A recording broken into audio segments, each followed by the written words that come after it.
Previously on you 2NIP38 you have our girl, so we've come to look for a girl. Violence can erupt. I don't want peace. Violence. I want problems. Always. Kutandikwa. So- Mutatandikwa. Ehe. You will bring a goat and a sheep from the first wife, a goat and a sheep for the second wife, a goat and a sheep for the third wife. Previously Where? on 2NIP38 That's in a Abwa pod. Nakinet. Abwana Kinet. Yeah, you'll identify a girl and then you will grab her and What? run away with her to your home. So in your culture, it's not abduction. It's not circle. It's not Circle Manenos. Ali. Yes, the Kikombe. Ali. The Kikombe. Kisumu. I like that. We don't have abductions. What? Abwa Nakinet. Land belonged to the woman. How to that? I am the Kikombe, And I am Ali. and thank you for being here. Hi. Ali. The Kikombe. Ali. The Kikombe. Happy New Year, Ali. Happy New Year. Happy Mashujaa Day, Ali. Happy Mashujaa Day. Gen Z. Yes. Continuous citizen vigilance. I tell you. Hapo sawa. Ali, Yeah. do you know something I noticed? Tell me. When you were sharing with me about your Turkana customs, Yes. I noticed that the Turkana and Luo, Yeah. they have some certain similarities. Yes. Interesting. Yes. Yes. I mean, well, we're Nilots, first of all. So, hapo tuko same. Same WhatsApp group. Same WhatsApp group. Yeah. I mean, originally we all came from Sudan, right? Before Right. migrating to Kenya. Right. And we lived along the Nile, right? Right. So, hapo iko. Hiyo ni history class kidogo. Yes. But then one thing I noticed, like from the previous episode, we talked about how they get a bride. Yeah, you steal your bride and then you The start the gamo. process. We call it gamo. Yes, Right. exactly. Yes. So we also have that similar process. What else do you notice? What I noticed actually is the significance of cattle. The significance of cattle as a sign of wealth, right? Yes. So I think both our communities have that cattle as a sign of wealth. Like the more cattle you have, Yes. the more you're seen as somebody who is wealthy in the community. Yes. The more So cattle you guys were pastoralists. Interestingly, so there were lots of Luo people that did not live, the Luo people that did not sort of live in places where there was agriculture. Yeah. So they tended to veer towards pastoralism. Oh, Yes. Okay. Yes. Because us, we're purely pastoralists, and us, we're nomadic pastoralists. So, Nomadic pastoralists. So we have similar as well. So we have those Luos that were sort of nomadic pastoralists as well. They moved seeking pasture. Okay. Kwath, yes. Okay. Jokwath. All right. So cattle is significant. For us, of course, it's wealth. Yeah. And did you guys eat kuchinja? Slaughtering. Yeah. Is Yes. it like a great honor when someone slaughters? Yes. Now, interestingly, though, Yeah. the which would lead to the next similarity. Interestingly, though, even though the cattle was a big deal, Yeah. the bull, if you were to say take dowry to the female, Yes. you'd have to get the biggest bull in your herd, and that is what you would take. You know, the ones with the horns facing outside, the meanest bull. Yes. That is the one that you would take in there to gain your respect. But the even though the slaughtering would happen, yes, the slaughtering was there as a sign of a covenant. Yes. However, as a sign of agreement, the chicken was the main meal to Yes. say that this we have agreed and The the deal is dowry is signed. now accepted. Aha. Yes. Which leads me to the next point, which is dowry. I noticed that both communities had that dowry Yes. practice of paying dowry. Yes. Yeah, It's a big thing for us. Dowry is a big thing. Dowry is huge. Yeah. And when you were sharing about the Turkana, Yeah. I noticed that you mentioned that the if the father did not complete paying the dowry, then there was no way they would receive dowry. No. Yes. So I think we had similar as well. So it's the same for you guys? Similar, yes. Also, I'm not sure if the dowry would now go to the mom. Right? So the dowry, I don't think that it would go to the mother. I just think it was taboo to receive dowry if you yourself haven't finished paying dowry. Yes. For us, it goes to the mom side of the family. Yay. Because dowry comes and goes to the paternal side because your mom, they when she got married, her side gained, right? Right. So I think that's why it was to the paternal side. So then now, but if you don't pay fully, it's my mom's uncles and sisters who will enjoy my dowry. Interesting. Yeah. Ali. Yeah. You know, in my tribe, I'm not sure if the Turkanas have the same. Yes. In my tribe, they have this thing called Nagolak.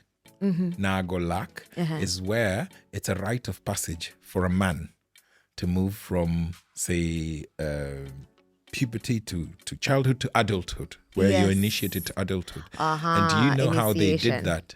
They would remove teeth. The lower teeth. Yes, they would remove the lower teeth. Yes. Yes. We also have it. In fact, a very easy way of identifying a Turkana is we have a gap here. Well, I don't, but these two lower incisors, they come off. Yes. It's also a rite of passage. Interesting. Well, I asked around and I was like, why was this done? It was done so that, it was a rite of passage, right? But also, in case you fall sick and you're not able to eat, back in the days, people used to get lockjaw, remember? Yes. And the like. Lockjaw. So when that happens, that was a risk mitigation. Yeah. So they would pass fluids through that. Yes. That gap. Okay, so that was a way of you getting that meal to feed you. Interesting. Yeah, it was a stopgap measure. Interesting. Do you know my father had his 6 lower teeth removed? Yeah. Wow. Did you hear about how they did it? No, how do they do it? Get ready. Live. Do you think they used any anti-CG anesthesia? You know. They just take pliers or whatever it is, they plug it off. Full Ali. Can you imagine? Painful. Can you imagine? That is how showcases the human. Well, 6. I don't know. Can you imagine by the time they get to number 3? Yeah. Even 1 is so painful, guy. Can you imagine if 1 is painful? Forget about toothache. This is tooth removal completely without anesthesia. Wow. Yeah, these people were tough. 6 these. But it was for you. Did it have any other reason why they did it, or it was just? It was claimed that people say that was actually one reason. The reason for tetanus, lockjaw. Yes. Yeah. Was one way of that. That was insurance, so that if you catch lockjaw disease, you could still get your food. You'd still be fed. You'd still be able to be fed. Yeah. Yeah. Interesting. Yeah. Wow. Can I ask you a question? Yes. Do Turkana men circumcise? No. Do they nyoa? No, we don't have circumcision. They don't? Both men and women, no. Okay, so similar to Luo's. You guys also don't have circumcision, right? Yes, so we do not. Yeah, I mean, well, now, yes, now with times of change, modernity and all that. Yeah. But traditionally, we don't have circumcision. No. So similar. Yeah. So similar. Now there are more Luo people that are going in for circumcision. Yes. But culturally, no, it's not a cultural practice per se as a Luo requirement, Luo customary requirement. Yeah. But it's more of people are doing it just for, I don't know, hygiene or health reasons or whatever reasons that other communities have shared with them. I really have no qualms with circumcision per se. And I think I'm also glad that we don't circumcise at all, because we don't have FGM. What's FGM? Oh, female genital mutilation. Yeah. Thank God. This equate to we don't have that. Yeah, I mean, culture is weird. culture is weird. Which reminds me, why is it that when they circumcise men, it's just called circumcision, right? But then for women, they call it genital mutilation? Because for women, there's no known benefit for FGM. There's no known benefit at all. For men, well, you've heard of the hygiene thing. Cleaning. And yeah. But, well, so there's some perceived benefit with circumcision for men, right? Right. But for women, none at all. None. Okay. Yeah. So then it's okay. Mutilation because there's no reason for you to remove that part. Right. Okay. Yeah. Okay. Interesting. Yeah. So another similarity. Another similarity, Ali, is the I don't know if you guys had. Do Turkanas have clans? Yes, we have clans. So how did you name your clans? Did you? I have no clue. That's homework I need to find out. That is homework for you. But we have clans. I know we have clans. And we also have clans. We have clans. I read about some just the other day, but I don't know how the naming was done of the clans. Or whether they were named after a woman or a man. Yeah. But I know some were named as per the area they come from. That's what I like, where, like, if your clans from the east or from closer to the river or something like that. Yeah, I read something like that. So now, naming of Turkanas, was your naming based on when you were born? Yeah, like when you were born, what was happening when you were born, you know. Yeah. Like you can be named if you're born when it was raining. Yeah. So you can be named after rain. If you're born in the morning, in the evening. Yes, we have that. So we have the same. You have the same? So for example, if you're born at night, your name would be, if you're a boy, you would be Otieno. If you're a girl, you would be? Atieno, yes. So you guys have A-O, right? Yes, so the girls generally have A. Yes. The boys generally have O. However, there could be some, there's some, what do you call them? Some rare outliers. Cases. They're outliers. There's some people that were not, like you would find somebody with a name that doesn't necessarily begin with A or O. Because we have similar as well in the Turkana. Like, for example, if you're born with the rains, you would name Akiru for a girl. Akiru for a girl. Wow, okay. And for the boy, yes. Ekiru. So yours is A. Ours is A. Yes. Oh. Yes. So you Akiru. Yes. For you, for the Turkana. Yeah. For the Luo would be Akoth. And if it's a boy, would be Okoth. Yes. Yes. Yes. Now I know. Yes. Interesting. Yes. Yeah. So for us, well, not all names, but a good number of names are for the lady, A for the man. Okay. So yes. we have like Akitela, Ekitela, Yeah. A. So if somebody was born in the daytime or in the summer, Achieng. And that's a girl. If it's a boy, Ochieng. Yes. Okay. If somebody was born during famine or a drought, Akech.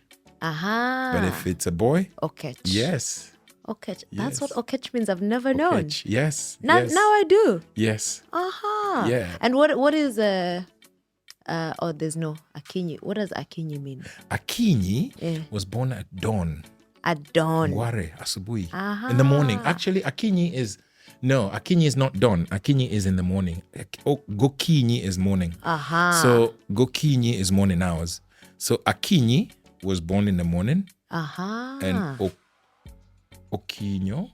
Is it Okinyo for the boy? Okinyi. I don't know. I've never heard of Okinyi. Yes, we do have Okinyi. You have Okinyi? Yes. Yes, I went to school with a gentleman called Okinyi. Yes, Collins Okinyi. Yes. Yes, Okinyi. Ali. Yes. I have another one for you. Do you have gender roles amongst the Turkana? Yeah. We have gender roles. So the men will herd the livestock. Yeah, because we keep cows, cattle, goats, sheep, camels, donkeys. So the men will herd. The women will do household things like the cooking, the cleaning, fetching firewood, duties related to the family, They can also herd, but it's it's not the norm. It's that's the separation of duties like that. Yeah, and making the house, building the house, that's a woman's job. So similar to ours as well. So the men, and I think the Turkana could hunt as well. The men would go hunt if they were going to look for food, right? So the Luo as well, the men would be in charge of providing, and then the women would be in charge of Dividing. So distribution of resources, making sure that. Yes. Do you remember when I told you about Dero? Dero is the granary. Aha. So the man would be in charge of making sure that Dero was full. The woman was in charge of Managing. distributing, so that governance of making sure that this Dero, whatever is contained in that Dero was reaching everybody in that village or homestead. Aha. Yes. Okay. Yes. For us men, that's their work, and you see, for us, we move from time to time. So, and there are times now we've settled from the 80s, actually, I would say. We've settled now. You find we are no longer moving around as such. There's still those who practice nomadic pastoralism, but for a big majority of Turkanas now are settled. So the men are still the ones who go grazing away from home, and they can go for about 6 months before they come back. Looking for pasture. Yeah, because you see, you would move, they graze for a while. Maybe the animals can graze here for maybe a week or two. Then you move to another place. Once that is complete, you move to another place. You hear, it rained down in this area, so you move to where the rains were. You move. By the time you're done, it's about 6 months. You're back home. So you get back in 6 months. So 4 to 6 months. But now it's the men who do that. Yeah. Then now women remain settled. The women remain settled and take care of the children. But back in the day, everybody moved, and our houses are made of sticks. Okay, yes. So that's a difference. So your houses are made of sticks. Yes. Our houses were made of sticks, but then on the outside they covered with cow dung. Inaitwa kumala. Kumala. Is yes. it? Kumala, si ndio? I have no idea. Kumala nyumba. Kuweka mud. I had no idea it was called kumala. Yes. Well, guys from Rift Valley say that. We call it muono. Mieno. Muono ot. To take like the mud and the cow dung. Aha. And then the roof was made of, there were grass thatched roofs. I don't know if yours were the same. No, for us, Turkana is hot. It's a desert and arid and semi-arid areas. It's hot. So it's tiny thin sticks put together in a circular.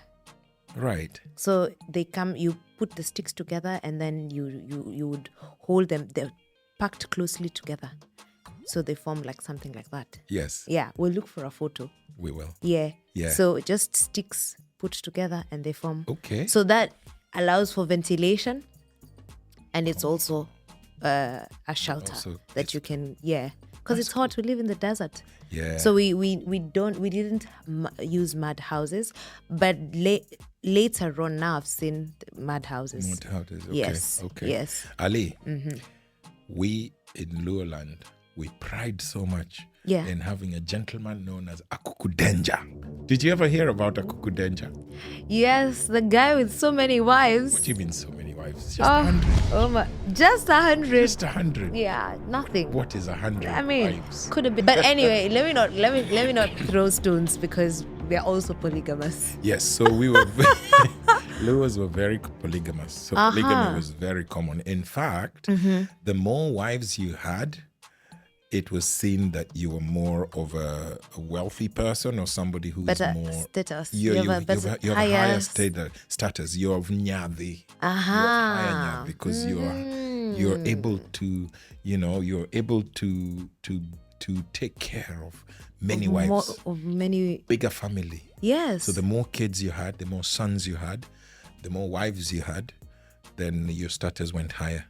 For us, we have polygamy. And it is openly acceptable. Yeah. you can have different wives. I've told you about how, and you're all treated very well. You all live in the same homestead. Kuna manyumba tofauti. You don't have different houses. Yeah. I remember you told me that if I were to bring dowry to your place, then, and if your father was polygamous, then I would have to distribute my dowry to every wife together with all your father's brothers. Yeah. Where? Yeah, they get something. Interesting. All wives get something. Interesting. Yeah. Interesting. That's cool. So we're polygamous. It's always been, and for us, I don't know if it's the same for you guys. When you marry, it's like you've been married. Like you now belong to that family. You now belong to the other family. Yes. Yes, and you will the wife is communal. Yes, you in our society is similar. So when you marry in our village, yes, of course you. So for example, you would be my wife. My wife is my wife, but no, she's not just married to me. She's married to the clan as well. Yes, so she belongs to our clan. We have that. Yes, in many cases, actually, it would end up that the clan might end up being named after the wife. Yeah, interesting. Yeah, so we have that. And then there's something I wanted to say. How? Ali, as you think about that, I have a question for you. Is Lake Turkana freshwater? Freshwater. Lake Turkana is freshwater. Freshwater. Shock on you. Victoria, freshwater. You guys fish? We fish as well. Yes. Yeah. You fish. But can I ask? Because I know that on Lake Victoria, Nile perch was introduced by, I think, some scientists from where? I cannot remember where. Yeah. Do you people have also the Nile perch? We have Nile perch. Bota. Yeah, we have Nile perch. Oh, yeah? We have tilapia and Nile perch. Yeah. Yes. Okay. Both in Lake Turkana. Okay. Yes. Interesting. We have fishing villages. Okay, so Lake Turkana is shared between Turkana County and Marsabit. Yes. And I think Moyale as well. Yeah. Yes. So on the Turkana side, we have fishing villages all the way from the top, from the border with Ethiopia, down up to around the border with now guys from Maralal and the likes. We have fishing villages. Cool. I think some of the oldest. We have Kalokol now. Kalokol is a fishing town. Kalokol. Yeah, where they do a lot of fishing. Okay. Yeah. So we had the pastoralists, and then the ones along the lake were fishermen. Yeah. Interesting. Yeah. Interesting. There's a photographer in Kenya called Sebastian Wanzala. I don't know if you know him. Yeah, Sebastian Wanzala. He did a really great feature on Turkana. Oh, is it? Yeah, some drone shots there. It was beautiful. I don't know if it were drone shots or maybe two shots, but he did a very beautiful feature on Turkana with beautiful landscapes and Lake Turkana. Yes, actually, there's even a friend of mine has done something similar. Yeah. Mila, it's called Mila. On Instagram is Mila_G. He's also shot Turkana. There's also this guy, Klein Neto, has also shot of Turkana. Yes. Those are the ones I remember who've done. And more people are visiting Turkana. Now that we're here, remember when we're talking about medals? Medals? Yeah. Like Olympic medals? No. Well, Olympics is just the other day. But like I think every culture had a way of rewarding people. So for us, we use ostrich feathers. Yes. To accord people who are like senior, elders, people who are accomplished. Yeah.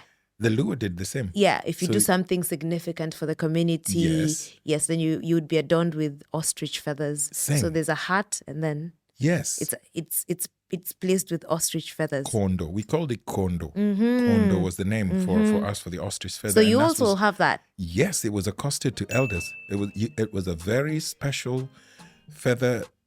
It was only accosted to people who had reached that level of eldership, elderness, elder village, leadership, eldership, eldership, elder.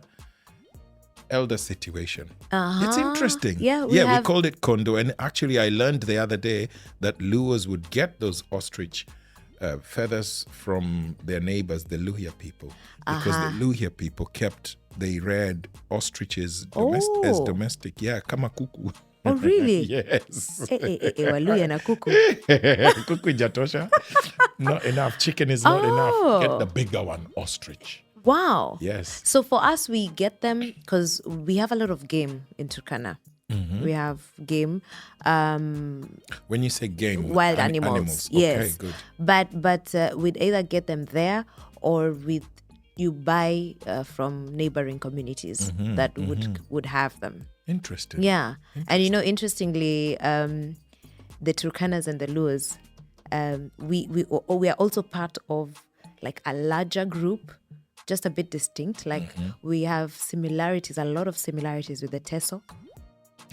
With the Karamoja. And the Karamojong, yes, of Uganda. Yes. And then us Turkanas in Kenya. Yes. So even our language, there's some differences, but we can understand each other. Interesting. Yes, and the Toposa of South Sudan. Same, a bit different, but we're similar. Yes. Yeah, okay. The same way you guys have the Luo, Acholi, Padola. There's the Luo, Acholi, Padola, Anuak. You know the Luos in Ethiopia, Uko? Yes. Yes, and I this is very interesting. There was one time during COVID, and I was in Clubhouse, and there was one group called Luos, Luo Nation or Luopians or something.